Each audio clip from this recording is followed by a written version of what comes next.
നെഹമ്യായുടെ പുസ്തകത്തിൽ നിന്നുള്ള വായന. അധ്യായം 9. ജനം പാപം ഏറ്റുപറയുന്നു. ആ മാസം 24-ാം ദിവസം ഇസ്രായേൽ ജനം സമ്മേളിച്ചു. അവർ ചാക്കൊടുത്ത് തലയിൽ പൂഴി വിതറി ഉപവസിച്ചു. അവർ അന്യജനതകളിൽ നിന്ന് വേർതിരിയുകയും എഴുന്നേറ്റ് നിന്ന് തങ്ങളുടെ പാപങ്ങളും പിതാക്കന്മാരുടെ അകൃത്യങ്ങളും ഏറ്റുപറയുകയും ചെയ്തു. കൂടാതെ ദിവസത്തിന്റെ കാൽഭാഗം തങ്ങളുടെ ദൈവമായ കർത്താവിന്റെ നിയമഗ്രന്ഥം എഴുന്നേറ്റ് നിന്ന് വായിക്കുവാനും കാൽഭാഗം തങ്ങളുടെ പാപങ്ങൾ ഏറ്റുപറഞ്ഞ് അവിടുത്തെ ആരാധിക്കുവാനും ചെലവഴിച്ചു. യശുവ, ബാനി, കദ്മിയേൽ, ഷബാനിയ, ബുന്നി, ഷെറബിയ, ബാനി, കെനാനി എന്നിവർ ലേവ്യരുടെ പീഠങ്ങളിൽ നിന്നുകൊണ്ട് ദൈവമായ കർത്താവിനെ ഉച്ചത്തിൽ വിളിച്ചപേക്ഷിച്ചു. അനന്തരം ലേവ്യരായ യശുവ, കദ്മിയേൽ, ബാനി, ഹഷ്ബനായ, ഷെറബിയ, ഹോദിയ, ഹബാനിയ, പത്താഹിയ എന്നിവർ ജനത്തെ ആഹ്വാനം ചെയ്തു. എഴുന്നേറ്റ് നിന്ന് നിങ്ങളുടെ ദൈവമായ കർത്താവിനെ എന്നേക്കും സ്തുതിക്കുവിൻ. എല്ലാ സ്തോത്രങ്ങൾക്കും അതീതനായ അവിടുത്തെ മഹനീയ നാമം സ്തുതിക്കപ്പെടട്ടെ. എസ്ര തുടർന്നു, അവിടുന്ന് മാത്രമാണ് കർത്താവ്. അവിടുന്ന് ആകാശത്തെയും സ്വർഗാതിസ്വർഗത്തെയും ആകാശ സൈന്യത്തെയും ഭൂമിയെയും അതിലുള്ള സകലത്തെയും സമുദ്രങ്ങളെയും അവയിലുള്ള സകലത്തെയും ഉണ്ടാക്കി.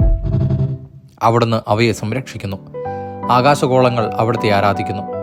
അവിടുന്നാണ് കൽദായ ദേശമായ ഊറിൽ നിന്ന് അബ്രാമിനെ തെരഞ്ഞെടുത്തു കൊണ്ടുവന്ന് അബ്രാഹം എന്നു പേര് നൽകിയ ദൈവമായ കർത്താവ്.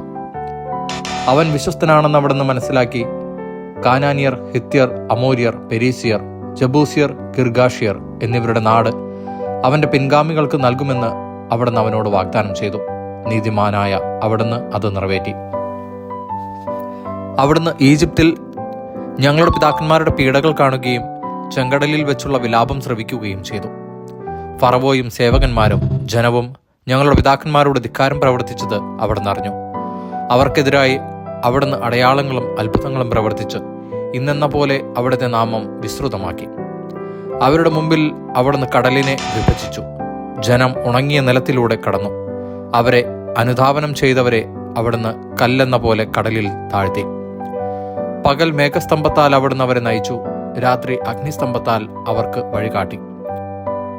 സ്വർഗസ്ഥനായ അവിടുന്ന് സീനായി മലയിൽ ഇറങ്ങി വന്ന് അവരോട് സംസാരിക്കുകയും ഉചിതമായ നിർദ്ദേശങ്ങളും നിയമങ്ങളും കൽപ്പനകളും പ്രമാണങ്ങളും അവർക്ക് നൽകുകയും ചെയ്തു.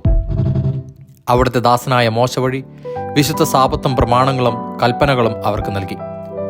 അവിടുന്ന് അവർക്ക് ആകാശത്തു നിന്ന് അപ്പവും പാറയിൽ നിന്ന് ദാഹജലവും നൽകി. അങ്ങ് വാഗ്ദാനം ചെയ്ത നാട് കൈവശപ്പെടുത്തുവാൻ അവരോട് കൽപ്പിക്കുകയും ചെയ്തു. എന്നാൽ അവരും ഞങ്ങളുടെ പിതാക്കന്മാരും ധിക്കാരവും ദുശ്ശാഠവും കാട്ടി അവിടുത്തെ കൽപ്പന ലംഘിച്ചു. അവർ അനുസരിക്കാൻ വിസമ്മതിച്ച് അവിടുന്ന് പ്രവർത്തിച്ച അത്ഭുതങ്ങൾ അവഗണിച്ചു. ദുസാഠിക്കാരായ അവർ ഈജിപ്തിലെ അടിമത്തത്തിലേക്ക് മടങ്ങാൻ ഒരു നേതാവിനെ തെരഞ്ഞെടുക്കുകയും ചെയ്തു. ക്ഷമിക്കാൻ സന്നദ്ധനും ദയാലുവും കൃപാനിധിയും ക്ഷമാശീലനും അളവറ്റ സ്നേഹത്തിന് ഉടയവനുമായ ദൈവമാകയാൽ അവിടുന്ന് അവരെ കൈവിടിഞ്ഞില്ല. അവർ ലോഹം കൊണ്ട് കാളക്കുട്ടിയെ ഉണ്ടാക്കി, ഇതാ നിങ്ങളെ ഈജിപ്തിൽ നിന്ന് മോചിപ്പിച്ച ദൈവം എന്നു പറഞ്ഞ് ഘോരമായി ദൈവത്തെ ദുഷിച്ചു. എന്നിട്ടും കാരുണ്യവാനായ അവിടുന്ന് അവരെ മരുഭൂമിയിൽ ഉപേക്ഷിച്ചില്ല. പകൽ അവരെ നയിച്ച മേഘസ്തംഭവും രാത്രി അവർക്ക് വഴികാട്ടിയ അഗ്നിസ്തംഭവും അവരെ വിട്ടുപോയില്ല. അവിടുന്ന് തന്റെ ചൈതന്യം പകർന്ന് അവരിൽ വിവേകം ഉദിപ്പിച്ചു. മന്നായും ദാഹജലവും തുടർന്നു നൽകി. 40 വർഷം അവിടുന്ന് അവരെ മരുഭൂമിയിൽ സംരക്ഷിച്ചു. അവർക്കൊന്നിനും കുറവില്ലായിരുന്നു. അവരുടെ വസ്ത്രം ജീർണിച്ചില്ല, പാദം വീങ്ങിയില്ല. രാജ്യങ്ങളെയും ജനതകളെയും അവിടുന്ന് അവർക്ക് ഏൽപ്പിച്ചു കൊടുത്തു. ദേശമെല്ലാം അവർക്ക് അധീനമാക്കി. അവർ ഹെഷ്ബോൺ രാജാവായ സീഹോന്റെയും ബാഷാൻ രാജാവായ ഓഗിന്റെയും രാജ്യങ്ങൾ കൈവശപ്പെടുത്തി. ആകാശത്തിലെ നക്ഷത്രങ്ങളെപ്പോലെ അവരുടെ സന്തതികളെ അവിടുന്ന് വർദ്ധിപ്പിച്ചു. അവരുടെ പിതാക്കന്മാരോട് കൈവശമാക്കാൻ കൽപ്പിച്ചിരുന്ന ദേശത്തേക്ക് അവിടുന്ന് അവരെ നയിച്ചു. അതവർ കൈവശമാക്കി. തദ്ദേശവാസികളായ കാനാന്യരെ അവിടുന്ന് പരാജയപ്പെടുത്തി. അവരോടും അവരുടെ രാജാക്കന്മാരോടും ഇഷ്ടം പോലെ പെരുമാറാൻ അവിടുന്ന് തന്റെ ജനത്തെ അനുവദിച്ചു. സുരക്ഷിത നഗരങ്ങളും ഫലഭൂയിഷ്ടമായ പ്രദേശങ്ങളും അവർ പിടിച്ചടക്കി. വിശിഷ്ട വിഭവങ്ങൾ നിറഞ്ഞ വീടുകൾ, കിണറുകൾ, മുന്തിരിത്തോപ്പുകൾ, ഒലിവുതോട്ടങ്ങൾ, ഫലവൃക്ഷങ്ങൾ എന്നിവ ധാരാളമായി അവർ അധീനമാക്കി. അവർ തിന്നുകൊഴുത്തു.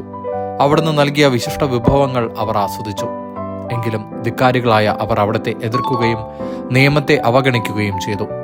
അങ്ങയുടെ അടുക്കിലേക്ക് മടങ്ങിവരാൻ ഉപദേശിച്ച് അങ്ങയുടെ പ്രവാചകന്മാരെ വധിക്കുകയും അങ്ങയെ ആവർത്തിച്ച് നിന്ദിക്കുകയും ചെയ്തു. അവിടുന്ന് അവരെ ശത്രുകരങ്ങളിൽ ഏൽപ്പിച്ചു. ശത്രുക്കളുടെ പീഡമേറ്റ് അവർ അവിടുത്തെ വിളിച്ചപേക്ഷിച്ചു. സ്വർഗത്തിൽ നിന്ന് അവരുടെ പ്രാർത്ഥന അവിടുന്ന് കേട്ടു. കാരുണ്യാതിരേകത്താൽ അവിടുന്ന് രക്ഷകന്മാരെ അയച്ച് അവരെ ശത്രുകരങ്ങളിൽ നിന്ന് രക്ഷിച്ചു. എന്നാൽ സ്വസ്ഥത ലഭിച്ചപ്പോൾ അവർ വീണ്ടും തിന്മ ചെയ്തു. അവിടുന്ന് അവരെ ശത്രുക്കൾക്ക് ഏൽപ്പിച്ചു കൊടുത്തു. ശത്രുക്കൾ അവരുടെ മേൽ ആധിപത്യം പുലർത്തി. അവർ അവിടുത്തെ വിളിച്ചപേക്ഷിച്ചപ്പോൾ അവിടുന്ന് സ്വർഗത്തിൽ നിന്ന് അവരുടെ പ്രാർത്ഥന കേട്ടു. അങ്ങനെ കാരുണ്യാതിരേകത്താൽ അവിടുന്ന് പലതവണ അവരെ രക്ഷിച്ചു. നിയമം അനുസരിക്കാൻ അവിടുന്ന് അവരെ അനുശാസിച്ചു. എങ്കിലും അവർ ധിക്കാരപൂർവ്വം അവിടുത്തെ കൽപ്പനകൾ ലംഘിച്ച് പാപം ചെയ്തു. ജീവദായകമായ അവിടുത്തെ അനുശാസനങ്ങൾ പാലിച്ചില്ല.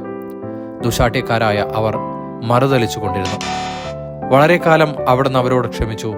പ്രവാചകന്മാരിലൂടെ അവിടുത്തെ ആത്മാവ് അവർക്ക് താക്കീത് നൽകി. എന്നിട്ടും അവർ ഗൗനിച്ചില്ല.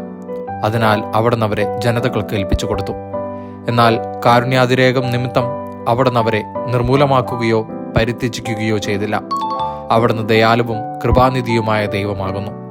മഹോന്നതനും ശക്തനും ഭീതികരനുമായ ദൈവമേ, ഉടമ്പടി പാലിക്കുന്ന സ്നേഹനിധേ, അസീറിയ രാജാക്കന്മാരുടെ കാലം മുതൽ ഇന്നുവരെ ഞങ്ങൾക്കും ഞങ്ങളുടെ രാജാക്കന്മാർക്കും പുരോഹിതന്മാർക്കും പ്രവാചകന്മാർക്കും പിതാക്കന്മാർക്കും അവിടുത്തെ ജനത്തിനും നേരിട്ടിരിക്കുന്ന ദുരിതങ്ങൾ നിസ്സാരമായി തള്ളരുതേ. നീതിയുക്തമായാണ് അവിടുന്ന് ഞങ്ങളെ ശിക്ഷിച്ചത്. അവിടുന്ന് വിശ്വസ്തയോടെ വർത്തിച്ചു, ഞങ്ങളോ ദുഷ്ടത പ്രവർത്തിച്ചു.